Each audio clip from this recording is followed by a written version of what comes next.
The National Weather Service in Lake Charles has issued a tornado warning for north central Cameron Perish in southwestern Louisiana until 7:15 p.m. Central Daylight Time.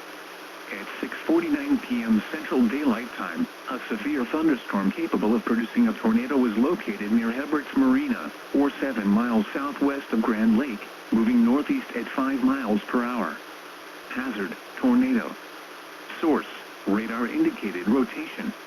Impact, flying debris will be dangerous to those caught without shelter. Mobile homes will be damaged or destroyed. Damage to roofs, windows, and vehicles will occur. Tree damage is likely. This tornadic thunderstorm will remain over mainly rural areas of north central Cameron Parish.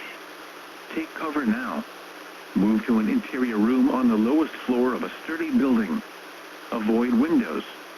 If you are outdoors, in a mobile home, or in a vehicle, move to the closest substantial shelter and protect yourself from flying debris.